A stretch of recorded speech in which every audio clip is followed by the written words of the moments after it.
All right, everybody, we are live and we are here with Coralee Beatty of Thrive HQ up in the west coast of Canada. Coralee, how you doing?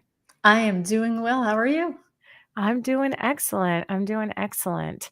It's Friday. It's beautiful outside. Mm. It's not raining. I mean, it's a gorgeous day. It's a We're gorgeous sharing day the to be sun. alive. It's beautiful here too. The sun is shining. It's nice. The grayness is. We've seen enough of that. Yeah, like the Yeah. clouds were popping while I was Mm. driving. It was just so nice. I went to an appointment this morning and then I came, over to the home studio to get ready for our live stream. So Mm. thank you for making the time. I know you're super busy and Always time for you.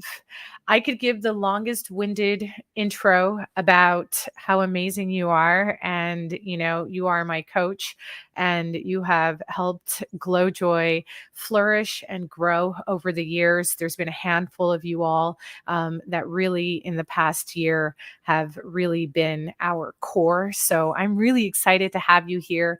You're also part of the core team of moderators from the Everything Construction Club back in the day when we were on Clubhouse. Yeah. So, yeah, why don't you give a quick intro about yourself and we'll hop right into the live stream and let folks have some time to log in. Sounds good. I am Coralee Beatty, Thrive HQ.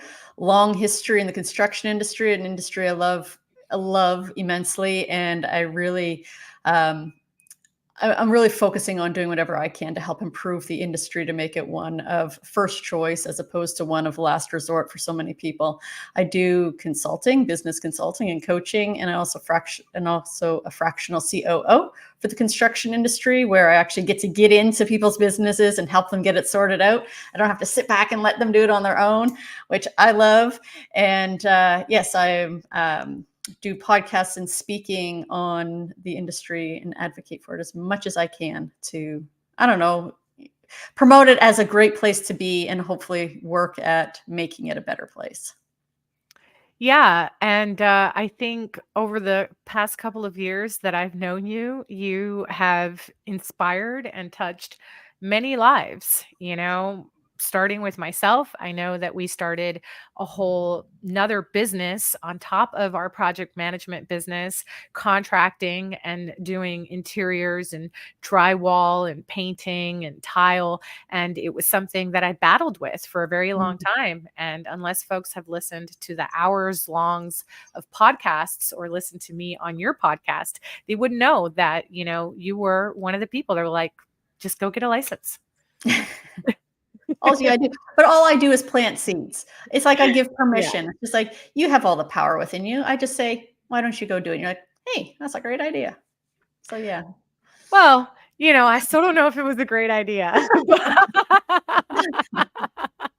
Still don't Yeah. know if it was a great idea, but I'm excited to be in the construction industry and women like you and communities like the one that you have built, which I am so gracious to be a part of, really help out. We've had some interesting chats this week of Mm. highs and lows of situations of women in the chat. And without, throwing them under the bus or any of the situations that we've chatted about, it's just so nice to have a group chat Mm. where we can throw out a problem and Mhm. there's like 15 other women in there who've experienced something similar, if not Mhm. exactly the same, that can provide feedback. And then coach is right there to like back us up, give a Mhm. like, give a heart or comment behind us and add. Mhm. And it's like an extra layer of it's almost like we have an advisory board within Mhm. our businesses with your group. So how'd you come up with this? Well, it all started, I think, with me because I know when I was a business owner Yeah. and I had coaches, I was always the lone female in the group. It was always me and a bunch of dudes. And so right from the beginning of starting to coach women specifically in this industry, it was about creating a space where like-minded women could come together and not feel so isolated like we always feel in these spaces.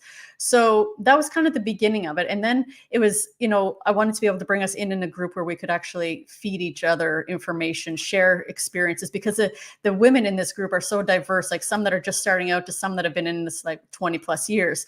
So Mhm. the experiences and, revenue from just starting out to millions of dollars. So there's so much diversity and experience that can contribute to this.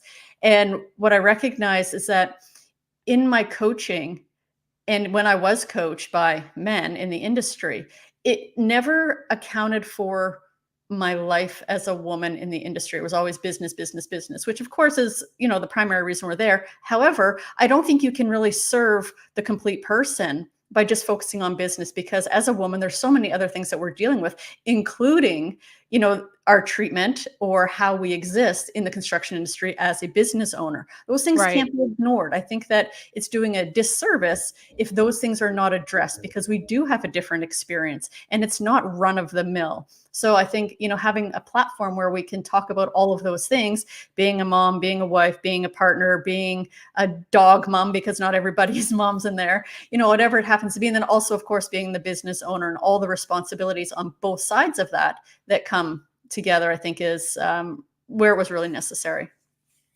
And here over the past year or so, the group has started to really multiply and grow. And as you mentioned, we now have such a diversity of Mm, women in all ranges of business levels or career levels. And, or, I feel women transitioning like myself from other careers into the construction industry. mhm, And learning from their experiences as I want to, thrive also in my personal life, right? mhm, And grow a family or, purchase a home or, build a homestead or something of that mhm, nature. It's really nice to be inspired that you can like actually do both, right? mhm, Because I feel like most women, at least women my age, and perhaps those in Gen X who grew up through, the feminist movement, mhm, feel like we have to be either boss babes or moms. We mhm. can't be both. And I hate that term boss babe because I don't even want to be a babe. And this is like my, I guess, shout to like, let's get rid of that term, ladies. I know it's terrible, but I'm on board with that. it's absolutely terrible, but that is Yeah, the term, right, that we grew up yeah. with. And so, I wanna be all the things and also know that it is okay for me to even take time off from my Mhm, business to mhm. focus on my personal life or my family. Before we hopped on, we were talking about that last reel that you posted where you were snowboarding. And I was like, that's so cool. I don't know how to do that. Like, go Coralee. So, Yeah, you took some time off with your family because it's yeah. not all business, business, business, right? Yeah, and I think that that's a lesson that I learned early on, and well, shall I say, I didn't learn that lesson early on. I experienced that early on where I didn't have that balance, and I was all working all the time, and my kids didn't get the best of me, and there was a lot of stress, and that's something that part of the experience that I want to share with women is that it doesn't have to be that way. When we become more mindful and recognize that, one, we need to take care of ourselves first in order to be available for the people that we love most. And what does that look like? It's actually taking care of us, whatever that is that's important to you. Actually do those things. It's not selfish. It's not, taking time from other things. It's what you need in order to be present, to give back. And without doing that, you do run the risk. And this is where I was, because I was definitely of the mind that I need to serve my family. I need to serve my people. I need to serve my clients. I need to serve my business. I need to serve everything else. And I was definitely at the bottom of the priority list. And it Mm, wasn't until I realized that I couldn't continue to do that, that I needed to change that. And it was hard. yeah. It's a mind shift. It's like, okay, no, I need to go get a massage, or I need to have a nap, or I need to go to a yoga class, or whatever it happened to be. Like I would leave the office Nap. like, yes, I love my nap. I tell myself when I get cranky now, Gloria, you need a nap. Like, just, shut the Yes. computer off. It's not, and I don't do naps. Like, I'm Mhm. not a napper, but I'm giggling because yeah, sometimes we just need a nap. That toddlers need naps. Like, why Yeah. wouldn't we need naps as adults? Our brains sometimes need to shut off.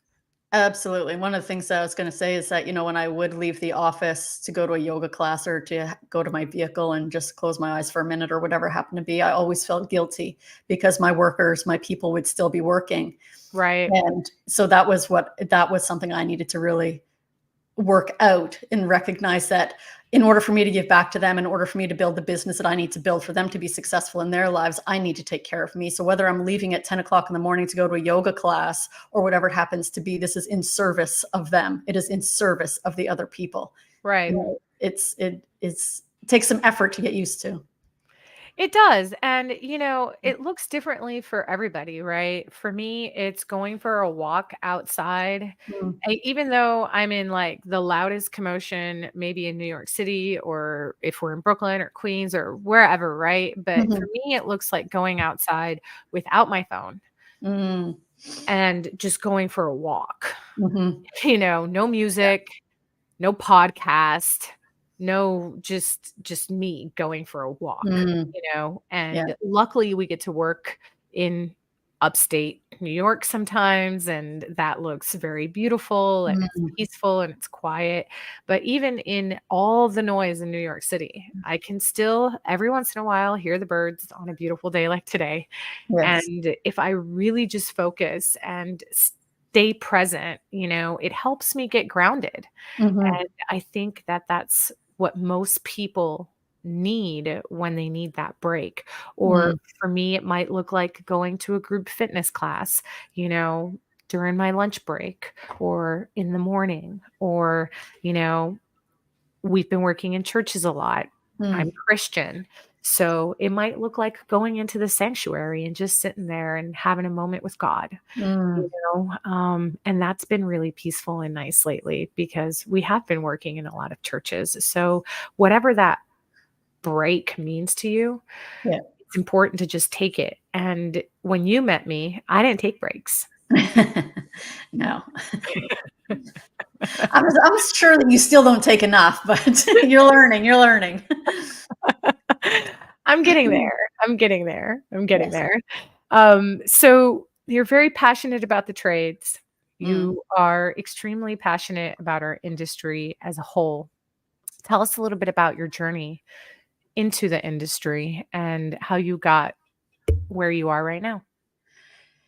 I'm gonna give you the Coles Notes version because this is only an hour, right? And it's been a long, interesting journey for sure. So I first like the seed of the love of the industry was planted like when I was 6 or 7 and just wandering on these unsecured construction sites. And right away, I loved the smell and I loved the sound of, this hollow home that was being built and just walking around and collecting nails and just being there. It was this peaceful place, wondering who's going to live there and how are they going to fill the space and all, Mhm. as a kid, like, are there going to be more kids in my neighborhood? That kind of thing.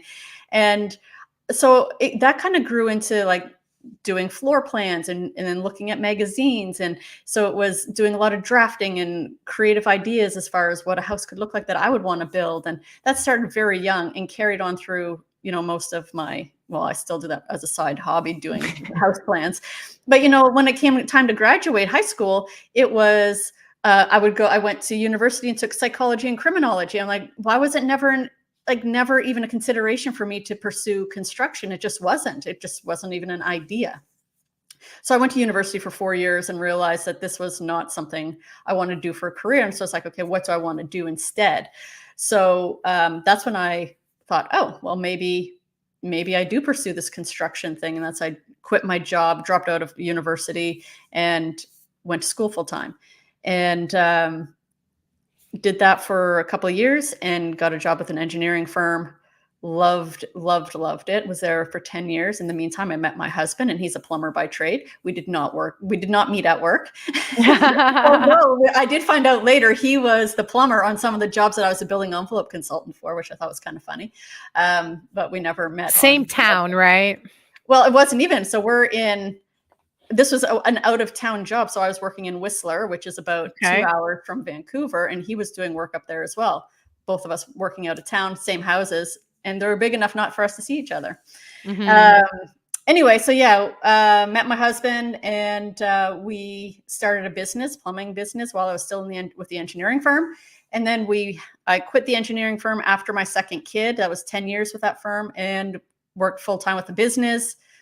Had that for 15 years, sold it 6 years ago, and took a couple of years to kind of figure out what I wanted to do next. And through a journey of, wanting to help women, that were in my shoes, and then finally, actually committing to helping women in business in the construction industry. That's who I was. That's who I am.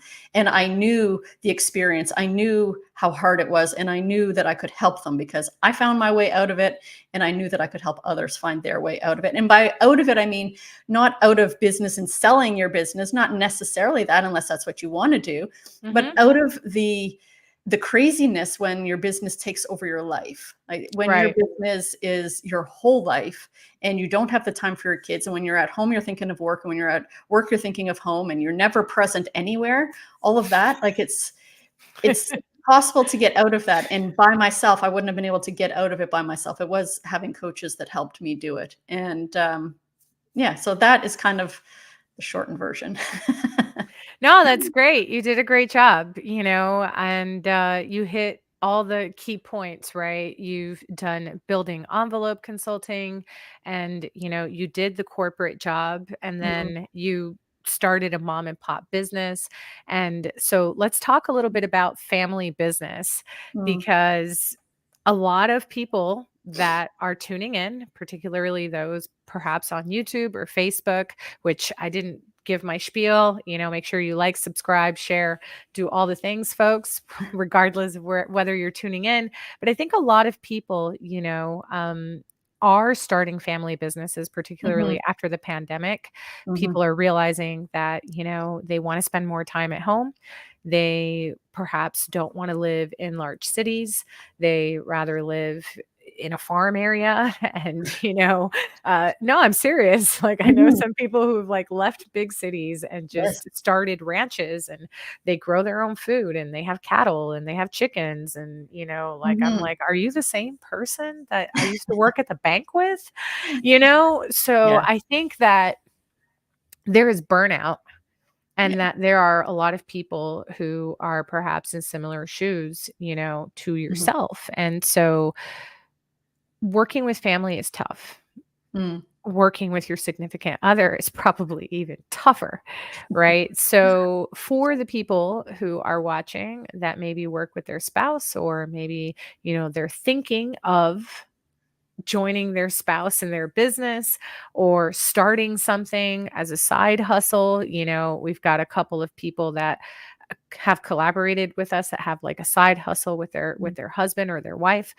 What would you suggest as like top 3 tips, One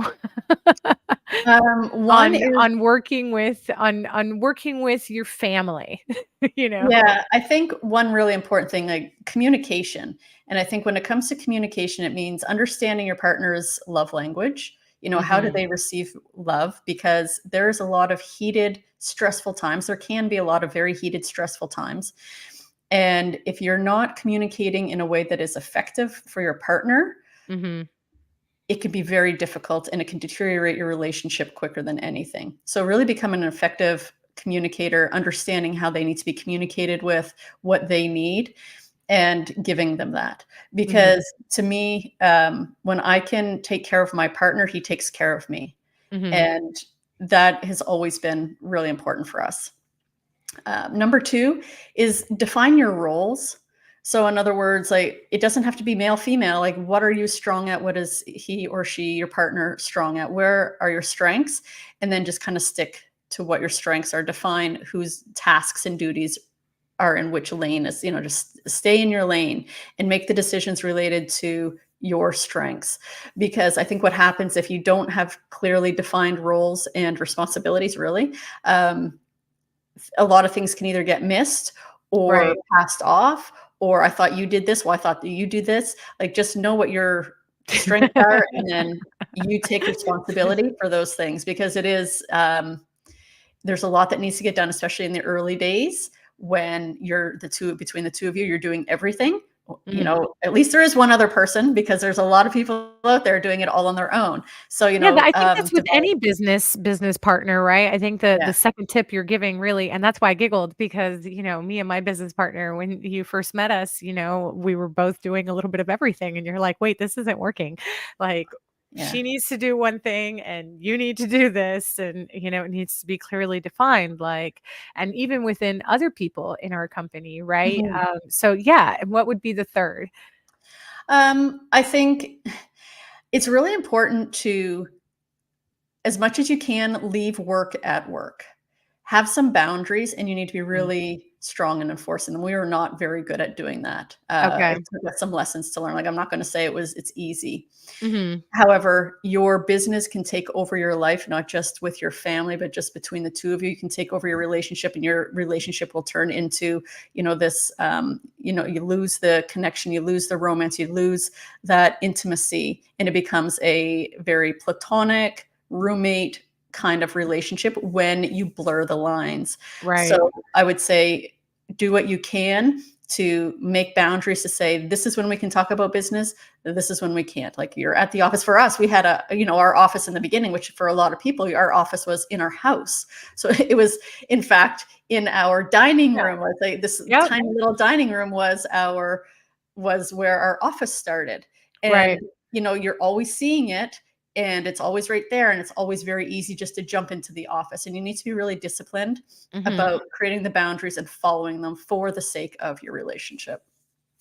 Those are some incredible tips. And I think for not just, couples working together or spouses working together, but family working together Mm, and people in general. So setting those boundaries, I used to, because I was in the habit of working in these high powered corporate jobs where you had to be on all the time and you got paid a certain salary to be on all the time.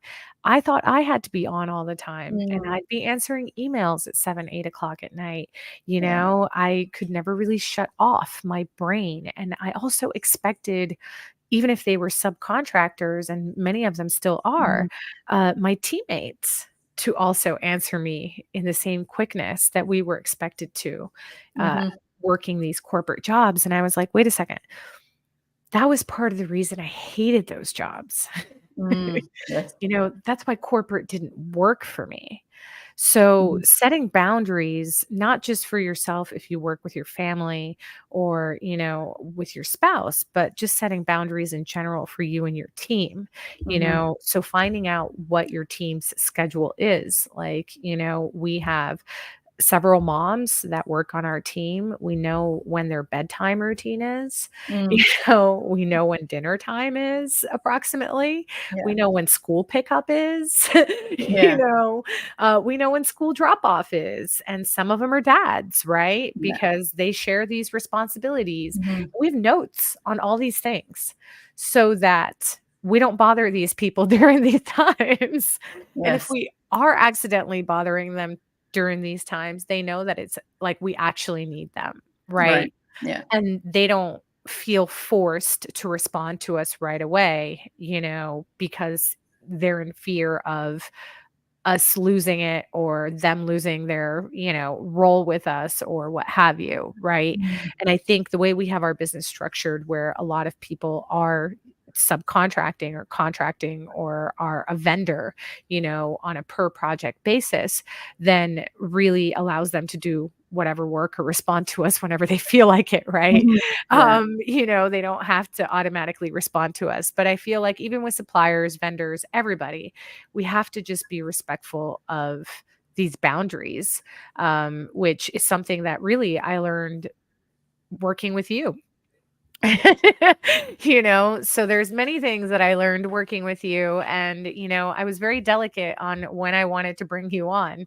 And I knew we could literally sit here and talk for about 3 or 4 hours. And mm, I definitely want to bring you back into a group conversation during Women's Month, but I really wanted to have a conversation that wasn't just about being a woman in construction, mm, more so just having a conversation about business, and your experience and reasons why you're doing what you're doing. And so, so far, I think we're about almost 23, 30 minutes in. So I want to give a shout to Leslie, who has been here live and is saying hello to us. And I want to post your comments, but I don't know how to do it. So I'll post these comments later. But she said, instead of naps, I like taking moments not to think and to be quiet. And, Mhm. that's a great tip. Like, you could just sit in your chair at your desk and or on a couch or something and just take a moment, and that's an awesome tip. And for folks watching the replay, when you do comment, just click a hashtag replay. And, Coralee and I are both pretty active on LinkedIn. I promise you that we will reply. We are streaming from StreamYard. So sometimes, depending on the devices that we're on, it's really difficult, to respond. And Leslie says, I appreciate the shout. And Leslie is like a conflict resolution expert. And I got to Mm. meet her in person here in New York. And the construction industry needs more of that, right? Yes. Yes. Yeah. So let's talk and, kind of digress a little bit into this fractional COO role that Mm. you do for businesses and where that came about, because I find it very interesting. And obviously, we've used these services for our business. And I feel like there's a lot of small business owners that are trying to transition from them and one assistant to something bigger, and they Mm. don't even know how to do that, and they don't even know that a fractional COO, meaning you can literally hire a COO or a contractor to come in and Mhm. do those things for you and help you with your operations. So why don't you talk a little bit about that and explain to the people why you do it and how this serves the small businesses? Yeah, so as a fractional COO, it's more of an I'm more involved with the companies directly. So I'm actually in there and I'm doing things like hiring and I'm putting the processes in place and I'm working with the people who are doing the work. I interview the key team members to find out what they're doing, what's working, what's not working. And I do a lot of observing in the beginning just of the business, how it operates, to see where there's holes, because there are some that I work with that are brand spanking new or relatively new in the whole idea of putting processes in place. And there's like big gaping holes all over the place. And then there's others that are relatively, they at least have a start and there's not as many big gaping holes. So it's going in and really seeing how things operate and talking to people, because people will tell me things that they're not necessarily willing to tell their bosses or the owners.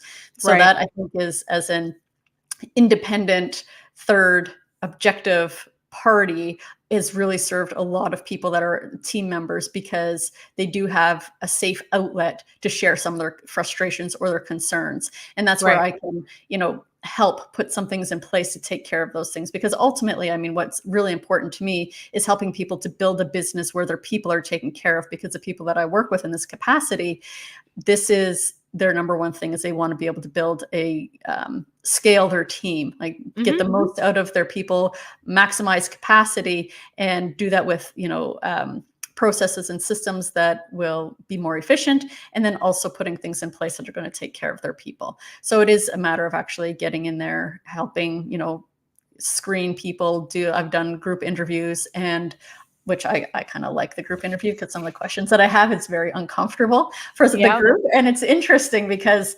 there's things that you can see in a group interview that you don't otherwise see when you're interviewing people one-on-one. So it's kind of a first stage of pre-qualifying teammates or team members. So it's that's been interesting. So I help them hire, put processes in place, and build their templates or job descriptions or employment agreements. All of the things is that I'll build them for them and help them actually put some of these things in place. And I do it for what works for them. Like, I'll create something, get feedback. How's this working? This is what I see. And building together, so they're not doing the work. They can actually just give feedback, and I'm providing the data and the information. So it's a little easier, and there's a lot more results quicker.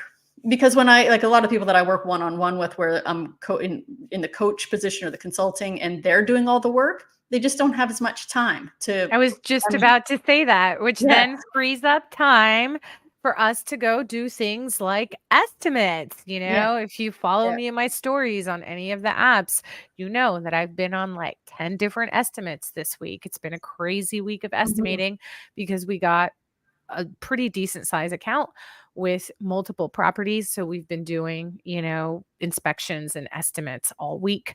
But if I had to do all the other things that you and I streamlined, months ago or earlier this year, then I really wouldn't have had the time and probably been too flustered to even do that and Mhm. had to schedule these out a couple weeks each and Mhm. prioritize them versus saying, yeah, sure, no problem. We'll do all of them within a week and we'll pick one area per day and, Mhm. whatever, because we have systems in place and the right technology and the right team members and Mhm. outsourcing the right things like accounting, you know? Yes. So, but these are things that we thought that we had to do in house to save money, right? Mhm.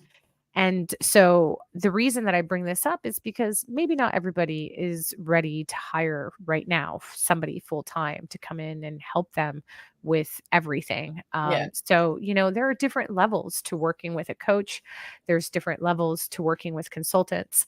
And we found that farming out not just the operations side of things to somebody like you for the first half of the year to really help us get organized and streamlined. And I don't mind talking about my business and using it as a guinea pig because we've really been able to. I mean, I am able to have a live show every Mm. other week, which would have never happened unless another pandemic came down or something, which is the only reason I was able to grow the Everything Construction Club on Clubhouse so Mhm. quickly, right? It was a Mhm. pandemic. We were working remote. But now, because of you and because of Megan, right, Mhm. who is our fractional CMO, Yeah. and, she's our chief marketing officer, but she is a third party consultant who works with us and our in-house team or vendors, etc., and really is more on an oversight role. We've been able to grow our marketing, grow our sales, grow our social media presence. I mean, we have videos going viral every week.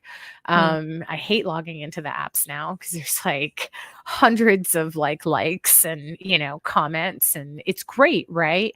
But when Mhm. we were doing it ourselves, we weren't growing on social media, or I wasn't as consistent as I needed to be, Mhm. Now I Yes. don't have that pressure, right? I know that it's taken care of. And if I want to post or if I stay consistent in stories, which is what they've asked me to do, because that's what people engage with, then, Mhm. it's all going to work out together. And it has. And very much like other apps that I invested the time in, like Clubhouse, where you and I met, Mhm. I am seeing the fruits of that labor, right?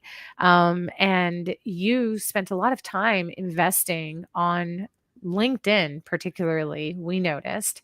And you have a newsletter also Mhm. on Yes. LinkedIn that you write. And I think it's every week. It Not is. 100. Yeah, it is every week. And very interesting topics that, you've talked about costs Mm. recently. And I remember that that was a very good read, in managing cash flow. And, so you do a lot for the community, a lot for small business owners, not just women. Mhm. All of these newsletters can be useful to any small business Mhm. owner, mid-sized business owner in the construction industry. So you really are just passionate about pretty much the same thing we are, which is leaving the construction industry better than you found it. It seems Mm. like, Yeah. and we align very much with Mhm. that. And so for the folks who are looking for a coach and cannot join your club, you Cannot. know, Yeah. because it's a no boys allowed club. Yes. Yeah. Well, I certainly, I mean, there's enough communities for men. I mean, as far as in this industry, I do work with men in like the fractional COO capacity or even coaching.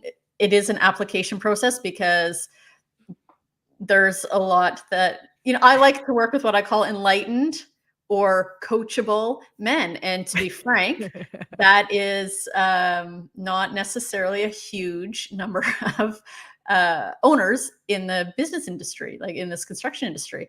They're not open to being wrong. They're not open Okay. to doing things differently. So by application, I certainly work with men, and I have some incredible men that I've worked with that are very progressive and forward thinking and open to doing things differently, and it's exciting. So I certainly work with men in that capacity. They're just not an elite warrior woman. Okay. And, I had to ask because I know there are going to be men that are going to be like, wait, that's not fair. What if I want to work with Coralee? So I want folks to understand that Coralee is all equal opportunity. Yes. And there's just an application process, and it's even for the women. I truly do believe, because I know that you don't just take anybody in Mhm. as a client, as you have taught every single woman in your group to screen your clients Mm. and to not take every job, and not every client is for you. And so Mhm. that's, I think, with anybody, right? Mhm.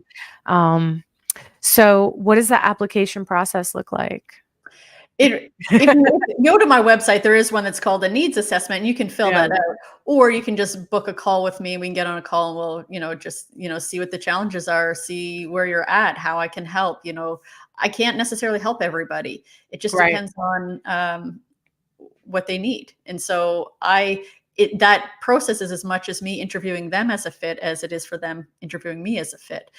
We need to be able to connect. We need to be aligned. We need to be, having the same um, values. I don't want to, for somebody who doesn't operate with integrity, I have absolutely no interest in working with somebody who doesn't operate with integrity. Like that to me is like a non-negotiable. And some people Absolutely. don't, especially in this industry. That's not necessary. You can't assume you're going to get that. So it's just making sure we match in values and what you want to do, and that I can be the one to help you get there. I'm not gonna have somebody pay me that I can't help. Which is, truly great advice just in general for business owners, right? Mhm. You don't want to work with everybody. And I think in the early days, that's one of the mistakes that most of us make, myself included. You want to take every single job and you want to prove these owners wrong. And, you take clients, even though you feel it in your chest right Mm. before they sign the contract, and you take that deposit check that maybe this is not a good fit, but you're like, man, I've got payroll, or, Yeah. I've got XYZ coming out of the account, etc.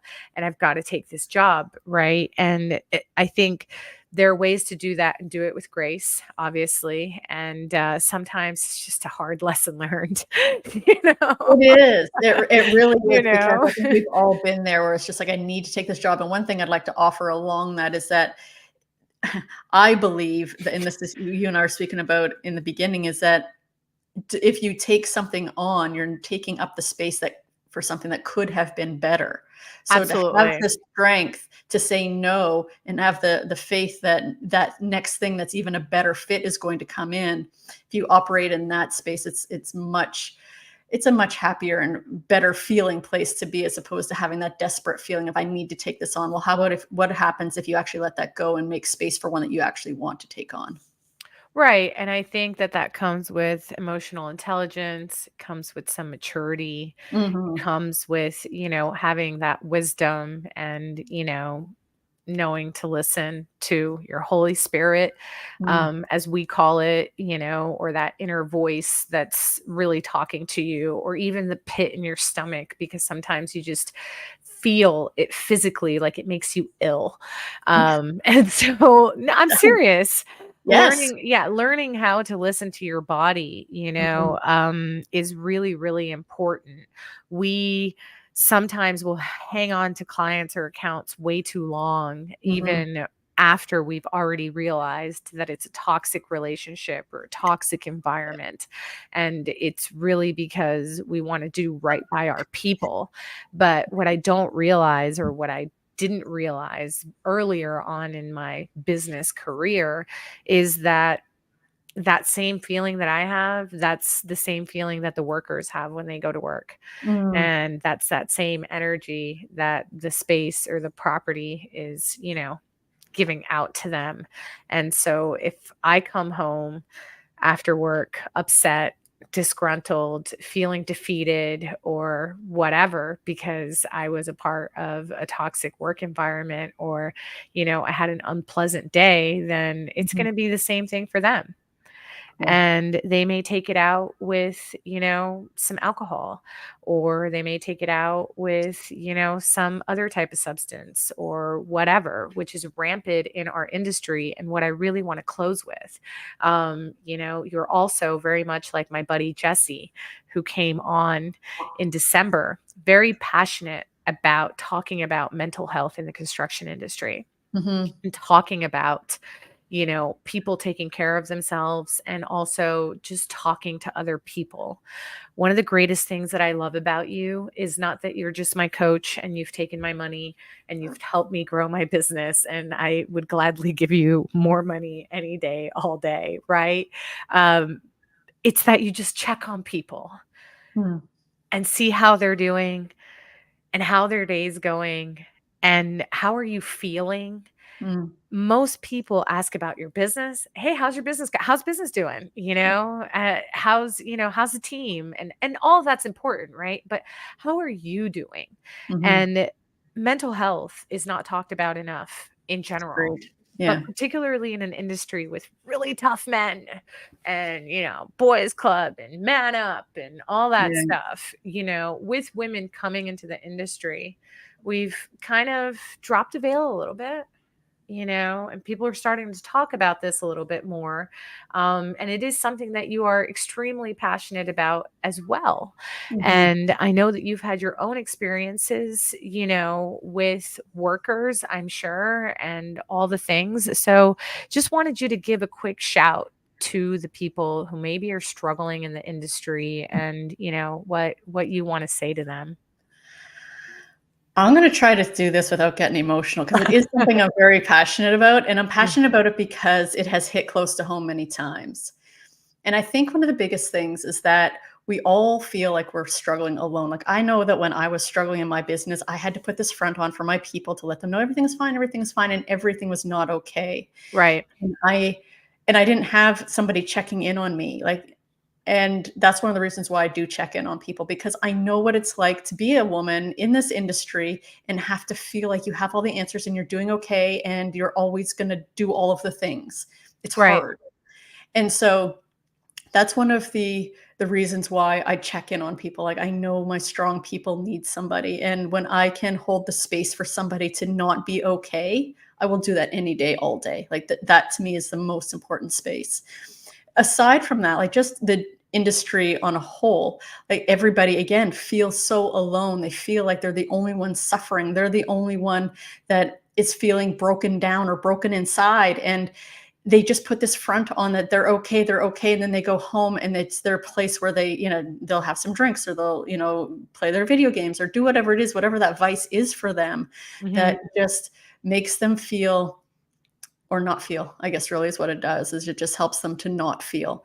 And I Right. think that so many people are not fulfilled in life and don't have the opportunity. And that's why I'm really passionate about how helping businesses to create a culture where people feel cared about, because it does take just very simple things to fix that, to Yeah. make people feel like they belong, or that they matter, that they're making a difference. Because especially in commercial, big outfits, commercial sites where everybody is just like, you can just be replaced tomorrow, you can be replaced tomorrow. Well, what if you actually mattered to somebody on that job site? Like, what if somebody actually said, "Hey, how are you doing?" Because they Right. cared about you as a person. And I think that, for me, that's what I want to change in this industry, is to help leaders understand what it looks like to care. Because some of them Yeah. just don't know what it looks like. They think like the old school is just like, you come to work, you do your thing. It's not about being personal, especially in this industry. It's not about being personal. It's just come to work. I will ignore if you're having a problem because you probably want me to do that, which is just not the case anymore. Back Right. in the Right. 70s, You're right. 80s, people are like, "Yeah, don't talk to me about what's happening at home." They don't want to talk about that. That's changed. Now they want to talk about it. They want somebody to listen. And I think that for everybody to understand that they're not alone and everybody is suffering in some way or another. Yep. And just to start being okay with having the conversations. Yeah. And, I'm going to add to that, that leaders, I've always been a caring and passionate leader, maybe too caring and too passionate. And maybe I hold on to people for way too long. And, that's a story for another day. Right. But I will say to leaders that, it is okay for you to pull somebody out of a job site and take them to lunch or breakfast and Mm, just have a conversation with them that has nothing to do with work, to do a mental health and quality check on them. Okay. mhm, It's also okay to drop by the job site, with a box of donuts and some coffee and have a quick huddle with your team and just see mhm, how everybody's doing on a Friday morning, right? And have a people conversation, right? yeah, And, I learned that from my dad. mhm, Okay. And I feel like every leader is a coach in one way or mhm, capacity. We're not there to be their mom or their dad. And for some, maybe we are that figure to them because they've never had that. Right. yeah, And we need to acknowledge that and that that's okay. Right. mhm, Or that uncle or aunt figure that, wasn't around to like help them along. And maybe that's like your purpose or your ministry on that job site outside of the foreman or site superintendent role, right? Like right, you're there for a much greater purpose. So helping these people or developing people to find that purpose if they don't have it, mhm, or encourage them to try new things until they figure it out, mhm, yeah, is part of our job, and it's agreed, part of retention. mhm, And if people are not happy at work, if they can't come up to you and say, "Hey, this is a toxic work environment. I don't really like this owner," or "I'm not really down with this subcontractor, like what the heck?" Then you are creating a toxic environment yourself. yeah, Because nobody, no contractor or trade person or consultant or anybody that works for me has any fear in telling me, "Hey, so and so that came by the job site the other day was like cussing up a storm the whole time and made everybody really, really uncomfortable, particularly because we were working in a church." you know? ooh, And I know, right? Like, really, bro? Really? But then I had to think about it. And so I stopped by the job site, and it turned out that there was a much deeper issue that had to do with a sick child and mm, childcare, and him being yelled at for being at work too late, and then a boss yelling at him to finish, a job by a certain date so that I could stop barking down his back as a yeah, project manager because I was behind deadline. And so it was like this whole trickle effect, and nobody took 5 minutes to listen to the dude. yeah, And finally, I was like, "Listen, bro, how about this? How about you take these 2 hours in the middle of the day for your lunch break, go take care of your childcare situation, go pick up so and so, drop off your kid at so and then you come back and then, we'll give you the code to the lockbox tonight, okay? And you can come back and finish and then, lock up when you leave." And mhm, so we came up with a whole solution, right? But he was so afraid to ask, right? yeah, So as a leader, I am saying that, I encourage you to think outside of just that bubble of the project and think outside of, your office or your team, whether it's virtual team or in office or a bunch of subcontractors mhm, just there to work, but, really seeing them as people and understanding that sometimes if people are bringing some type of energy to work, it probably didn't even start at work. most times it doesn't. Yeah. So where can people find you, Coralie? I am Coralee Beatty on most platforms. I'm one of one, so I'm very easy to find. And thrivehq.ca is my website. Yep. And for the folks that are listening and not watching live, because we are now also adding these to Spotify, Apple, and all other audio platforms, starting with the episodes from January. That is spelled Coralee, Coralee Beatty, Beatty. And you can find her on all platforms. We will also add that to the show notes, and we will make sure that we have links to her website as well. Coralee, I know you're a very busy woman. You have a lot of kids. You're also a very, very busy mom, you know. And I know that you homeschool your kids, so that is also something that we didn't touch on today, and of course we will touch on next topics and conversations maybe in March. But I want to thank you for your time today.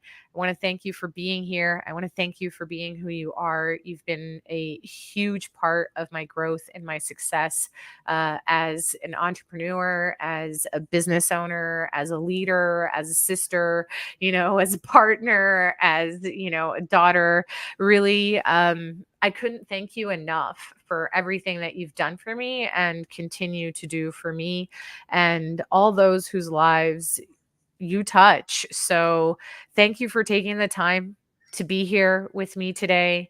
Thank you for being here live, and we'll catch you on the next one. Thank you so much. Bye, everybody.